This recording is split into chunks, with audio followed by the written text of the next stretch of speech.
Welcome back for another episode of A Woman's Strength, empowering stories from struggles to triumph. This podcast is a platform to provide women a place to share their stories of struggles as well as their victories, their triumph. So, ladies, sharing our stories is really twofold, right?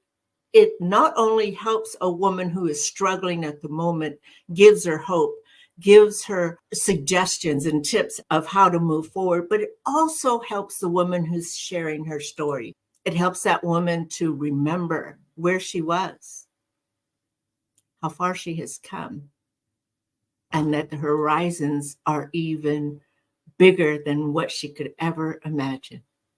My name is Rosita Perez. I am your host, self-discovery coach, and realtor. I get to help people find their way home. Whether home is a physical home and buying or selling real estate, or if home is connecting back to the core of who you truly are. Today, I'm excited about this guest. You'll love her hair, first of all. You'll love her energy, and you'll love what she's doing. Today, my guest is Josie LoPorto Freeborn. Josie is the founder and CEO of Empowered Mompreneur Academy, sales and marketing doula, and a global speaker. You're going to love Josie. Let me bring her on board. Hey, Josie, thank you for joining us. Thanks for being here.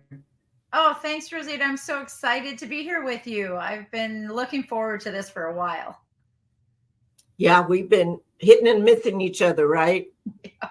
Must be for a great reason. So I'm super excited about our time together today. Josie, now struggles, especially it seems like for women, for moms, for entrepreneurs, it can be coming at you at the same time in so many different levels. Would you agree? 100%. Different levels and so many different speeds too. Let's talk about a struggle that you had, that one struggle where it really just knocked you off your feet and you were kind of discombobulated, right? Yeah. Oh, I have the perfect one in mind. I mean, I've had enough of them in life, but the one that truly derailed me was after the birth of my son. I have two children who are only 18 months apart.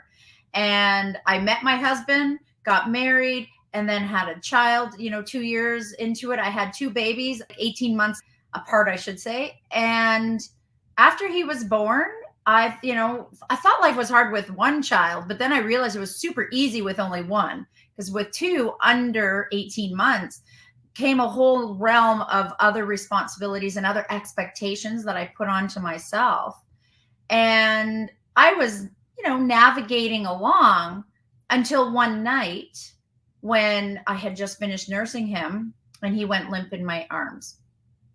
And the struggle began at that point. Little did I know that that moment would become a 5-year struggle.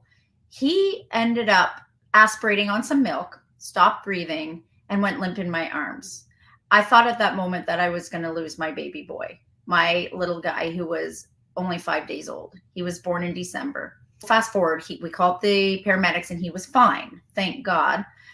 And I did a lot of praying and I did a lot of soul searching on how I could have prevented that, how this problem happened, what did I do wrong? And I didn't realize at that point I was slowly turning myself into an anxiety, a postpartum anxiety that wasn't just something I could snap out of with the support of my husband, with the support of other people telling me it's okay, hormones raging. And that moment became a defining moment where I couldn't get out of bed. The only time I felt good was when I nursed my children. And the only time I felt good was when I was in bed, being the mom in a safe space, in a safe container with my two children. I tandem nursed, I double baby wore, I did everything for both kids equally, just at different ages. And my husband was the one who actually had to take a year off of work because I couldn't get out of bed. It was debilitating anxiety that told me my world was unsafe, told me the world for my children was unsafe. I struggled. About 8 weeks after that situation, 6 to 8 weeks, I actually reached out to my physician because I realized there was more than just postpartum hormones happening. And I am a holistic healthcare person. I really embody the power within and the power of the support around. But I really needed something to help me right away. Let's unpack what you just said for a moment. Wow, 2 babies, the scariness of him going limp in your arms. And then was it postpartum then, or was it more than that? At that moment, the first part was that night that he finished nursing and he went limp in my arms. He actually turned red. He aspirated some of my own. I was nursing him. He aspirated his milk. And so I felt at fault. Like, how could I not have known? And I didn't know consciously that that's what was transpiring in my head, because in the moment I was just worried. He went limp and he actually turned red, not blue. I thought, oh, maybe he's mucusy. Maybe he has a cold. But it turns out later that we discovered, after the paramedics came, after the next day, when our healthcare providers, saw him and said, he's very mucusy. He aspirated your milk. And that's why he stopped breathing. Like, he couldn't breathe for a short time, but he was fine. But that told me that I did something wrong, that my world was unsafe, and I wasn't now nurturing my children as I was intended to do. So that brought on a lot of emotional stuff, I'm going to say, right? And maybe even some stuff from childhood. Yeah. That's where a lot of it comes from, right? Then you have the self-doubt, because is it me? Did I do this? And then the guilt, and then the wondering, could I be? I'm just thinking this. I'm not saying this for you. I'm saying if it was me, I would be thinking, am I supposed to be a mom? Am I going to be a good mom? All those little nagging negative thoughts that come in. What one thing did you do to try to get out of it? Yeah. The really first thing I did was I leaned into my support. My husband being the one there, he couldn't nurse the children. He joked with me. He says, Josie, you're tandem baby wearing, you're tandem nursing, you're doing everything. They cry all the time because they want mama. What am I doing? He joked, he says, the only thing I can do is change their diapers. He says, the only thing and he said, I'm the poop picker upper. Like, well, honey, somebody also needs to do that. So when I was in bed, I felt too shaky to get out of bed. When I got out of bed to go have a shower to try to refresh myself, I was too jiggly, too shaky. Eating, I was having a hard time with that. And what I did eat was going to both my babies, because I was tandem nursing both of them at 1.5 and a newborn. And so I was physically depleted. I was emotionally depleted because I felt guilt, because I felt scared. I was full of fear and of the possibility of the world not being safe for my children, because I had this happen when my son was in my arms nursing as he was designed to do.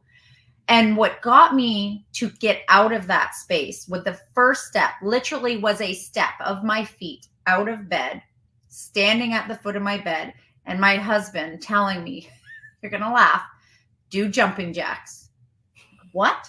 He said, do jumping jacks, do downward dog, take some breathing, do some of your yoga stuff that you've done before, reach out for help. He says, I'm here for you. And he came up with a plan with me. Together, we designed the plan that I was at first adverse to, because I didn't want to take medication. I nursed my first baby, no problem, no medication, nothing. I didn't want to do that with this second child, because I was telling myself a story that I later learned was untrue, but it was a story that I was telling myself. It was one of my limiting beliefs. And that if I took medication, it would harm my child. If I took medication to help me with this anxiety, it would harm my child. But I did reach out, and my family physician prescribed me medication. I also reached out to my naturopath, and I said, this is what I'm doing because I need the immediate result, but what can you do to help me in the long term? Because I don't want to be on this for a long time. And she prescribed something supportive for me as well. As it turns out, I also had my sister come to me, and she said, here, try this. And she gave me some solutions with some aromas and some natural supports that just helped me become more confident, but less anxious and more calm. But what happened, Rosita, was I ended up going through 5 years of being on that medication that took the anxiety away from me, but it also took away all of those other emotions that I was supposed to feel as a mom: love, anger, frustration, compassion, caring. I knew when I was angry, but I didn't feel it. I knew when I was supposed to feel anxious, but I didn't feel it. But for me, it also took away, I knew I loved my children. I knew I loved my husband, but I didn't feel it. I didn't feel that feeling that I feel now. And 5 years I went on like that because I was just trying to survive with this emotional challenge that I was having that was brought on because of one traumatic event after my son was born. And then came guilt because I thought he would feel this. Now at 5 years old, mommy has this feeling. Kids don't see it, but in your head, you think they do, that it was his fault, but it wasn't. But 5 years of being on a medication because I was too scared to make a change to go off. That was my biggest challenge. But again, I leaned into the support. And my husband was the biggest support, and the community. I relied on the people around me. I, as they say, sucked it up and asked for support. And by some strange method, by unfortunate cold turkey method of forgetting some medication when I went on vacation, I stopped. Now, I would not recommend that for anybody because you're supposed to do it under a controlled way. But I did come back and tell my doctor I was out of country. This is what happened. Because I had all the other supports in line, he actually said, it's okay. You're doing okay because you have all these other things in place. And that was about 5 years ago now. And I am in such a great place. I live, I will say, anxious free, anxiety free. I mean, other than the little bits that come here and there as a mom would worry or an entrepreneur would worry. But I'm so grateful for that community and that support that I had. Wow. So what I'm hearing you say is that the first step you took out of feeling all the anxiousness and the emotions, the first step you took was a literal first step out of bed. Yeah. And the blessing you had of having family around and your husband to be able to help, that is so part of the healing process, right? Yeah. Because you have them telling you can do it. The encouragement, the edification, the push even. When we need to be pushed, it's a loving push. And that sounds like it gave you that inner strength to keep on making that step and continues to help you maintain inner power, I'm going to call it. Yes, 100%. I did need that. I needed the push. I needed the step because I was in my comfort space in my bed, hugging my pillow and nursing my babies. And that first step to move out of the bed, and literally it was a step of movement. I had to get moving because the anxious energy that was festering inside of me needed a release. And although that resistance was, I don't want to move because I just want to be in fetal position, hugging myself in comfort, I needed to move. I needed to do those jumping jacks. I needed to get my head down instead of up so that everything could flow in a different way. I needed to channel that energy and move it in a different way. I also needed the support of some traditional and non-traditional methods to help me continue. But it was that support from my husband, the support from my community saying, we've got you. We can help you. We're showing up. And for me not to feel guilty in accepting that. I was just going to point that out. I think part of the problem, especially for strong women, is being humble and admitting we need help. Yeah. That is a humbling place to be as a strong woman, but it is a must place to be because we cannot move forward without being human and understanding we do need that help. And people around us want to help. They just don't know how to. Yeah. Or we don't allow them to. Because we can do it, right? We've got the cape flowing. It's we got this. But we don't. We don't in times like that where we don't even know where we are. And we're so emotionally spent with so many things going on at the same time, we can't even see straight. I think we all go through that. But the bigger difference is how you handled it of taking that step out, receiving the help, being vulnerable, receiving and accepting that you need to have the support around you. That's huge. And I think a lot of women, I think we are all strong women in several different levels, right? But it is essential to also be human and know that we need to be humble and understand we need to ask for help. Yeah, 100%, Rosita. I learned in that moment that just leaning in to my husband, leaning into the people around me, and asking for support and asking for help, even if I didn't want to, even if it came through blubbering tears. I need help, crying, being vulnerable. And actually, that gave me a gift. I'm not afraid to show vulnerability anymore. But that, I think, is my key for not holding on to anxiety in my body, not holding on to what once caused me debilitation, is to allow myself to be vulnerable and okay with that. Yes, that is a must. And I really appreciate you bringing that up and really highlighting that, because I don't think that we speak on that enough. There's a side of us that is strong. There's another side that is also gentle and soft and needs to be loved on and nurtured. And a lot of us are afraid to open that side or to allow that side to show up. We can really find other strengths and talents and gifts that we have if we allow ourselves to be human. That's it. Allow ourselves to be human. I remember one day where I was sitting, it was 5 years. This was the turning point for me at that 5-year point. My kids were fighting. My oldest was almost 6. My son was almost 5. And I didn't know what to do. My husband wasn't home. My support wasn't home. I sat on the stairs and I just started crying. And my kids said, "Mama, what's going on?" And I was angry with them because they were fighting. They're brother and sister. I expect that. But I didn't know what to do. And it was in that moment where I said, something's got to give.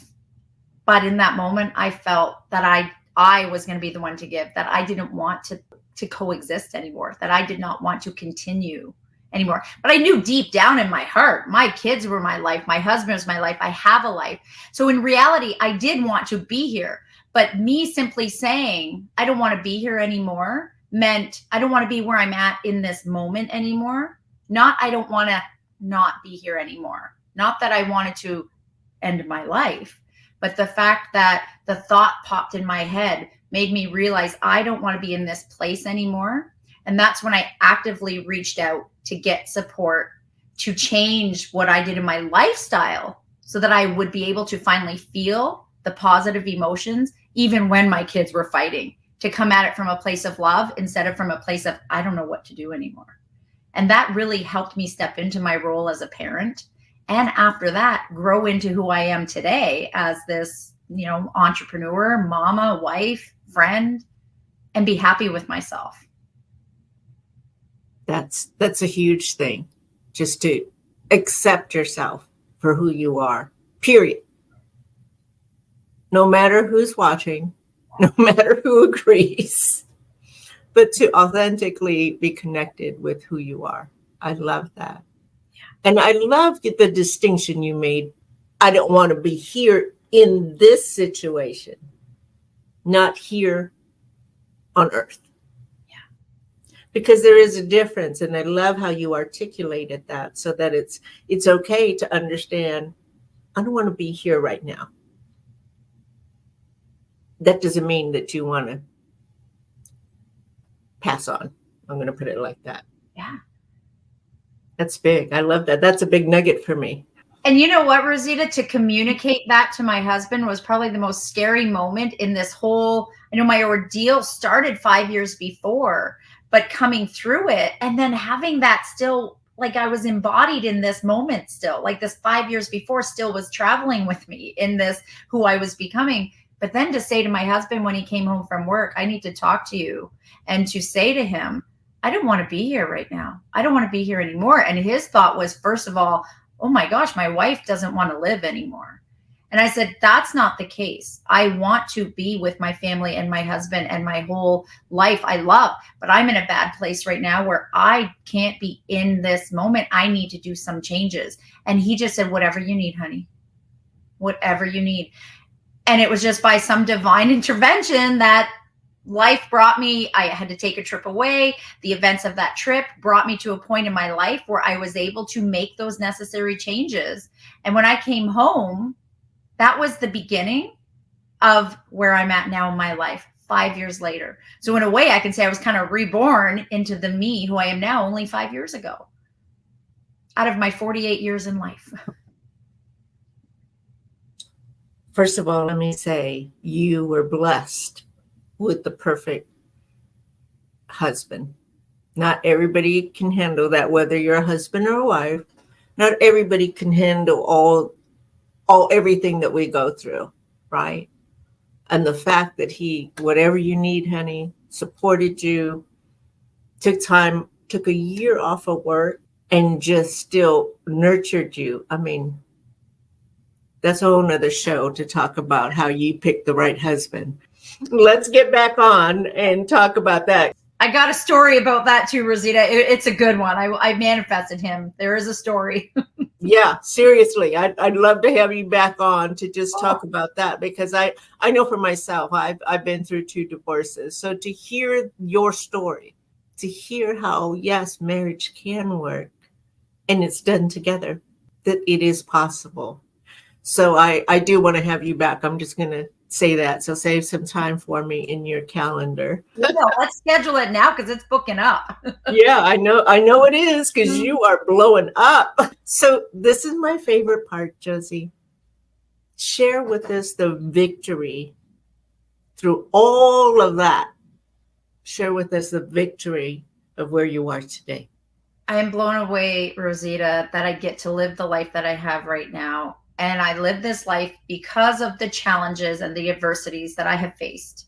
I actually have overcome and taken the adversities that I have faced and turned them and pivoted with them and turned them into life experience lessons that I now help other women entrepreneurs, moms who are entrepreneurs, and just moms, anybody for that matter, can benefit from where I am now in my life. As I think I'm a pretty cool mom. I volunteer at my children's school. I do it with great gratitude and success. I also have my own business now that I'm grateful that I have, because 14 years ago, I had 3 accidents that put me out of work. So I hadn't worked for so long. And I've grown into now helping other women become, we use the word empowered. I know it's quite used, but to help other women become empowered in themselves, to pivot in the face of adversity. And I couldn't do that if I didn't have all the adversities and challenges in my life that I did have, partly of what we spoke about and things that happened even before then. So I am so grateful. The victory that I have now is I have tools of resiliency that have worked for me that I can now share with other women to overcome their limiting beliefs, to step into their own unique superpower, who they are as women, as moms, as entrepreneurs, so that they can grow into whatever their dreams and desires are. And I get to be the person to help them do that. But first and foremost, my kids get to see me doing it. So they are learning from my modeling. And that is a double positive impact for me, because they see me stepping into what I do and they're learning to do it too. What a victory in all areas of your life, not just in business, not just in marriage, not just in family, but totality. I love it. Now, Josie, let's just imagine that we have a couple of women listening to our podcast right now, and they're going, wow, Josie's story is so amazing, but I don't have this, or this. I don't know if I can do what she did. What would you say to her? I didn't have this, or this either. I leaned in to other people who had what I needed, and I borrowed it from them. So if you don't think you have what you need, look to somebody else and borrow it from them until you feel it, until you're ready to bring that on for yourself. Because there are lots of people out there who are willing to share what they have with you.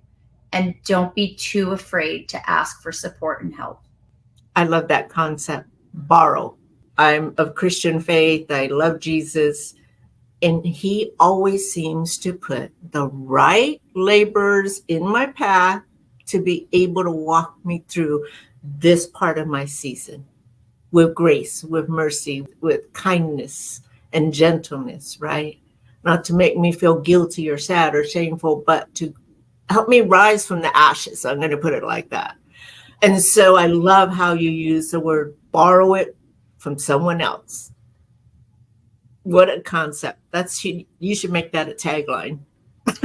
No, this very well might be already. Borrow it from someone else. I say that to my kids every day. If they say I can't, I'm like, borrow it from me. I have the belief in you. I believe in you. I know you can do it. The other thing is get support from somebody else. If you can't borrow it from somebody because you just don't feel that you have the right person, reach out and ask for guidance. Josie, can you share with people how they can reach out to you? Oh, for sure. The easiest way, really, I do hang out a lot on Facebook and Instagram, and Josie LoPorto Freeborn is my Facebook. I make it easy. That's my Facebook tag in my name in Facebook. And on Instagram, I'm Josie L Freeborn. You'll find me in both of those places. Those are the easiest. I do have a YouTube channel. However, I'm not always hanging out there just yet. So keep an eye out for that. But you can send me messages directly through either one of those social media platforms or at josiefreeborn.ca. Keep an eye on her Facebook because she's blowing up, y'all. Keep an eye on her because she's got some gold nuggets. Before we close, Josie, I just want to thank you so much for being so open and so vulnerable and sharing your story. And I know that a lot of women can resonate with so many things that you talked about. Thank you, Rosita. Thank you for having me, and thank you for giving me this opportunity to share vulnerably, to share every little piece of my soul that came from that moment, from those moments and those years. And my wish for anybody is that they don't have to take years to go through what I went through, that they can reach out and find themselves and find solutions in a shorter period of time through experiences like what I had. Borrow from our experiences. Lastly, I want to invite you guys to go to my website, movingforwardforlife.com, and schedule your complimentary clarity call. Take time for you. This 30 minutes is for you to gain clarity on what your challenges are. Maybe you're not sure what they are. And then allow me to give you one hot tip to help you to move forward. 30 minutes, all for you, all about you. Josie, I know that she would agree with me when I say this statement. You are not alone. You are not alone. Yeah. And you have the power to choose the trajectory of how you want your life to proceed. You have the choice. And this is one thing that you can choose for you. You have that power. Josie, thank you so much. We will see you all next time. Bye.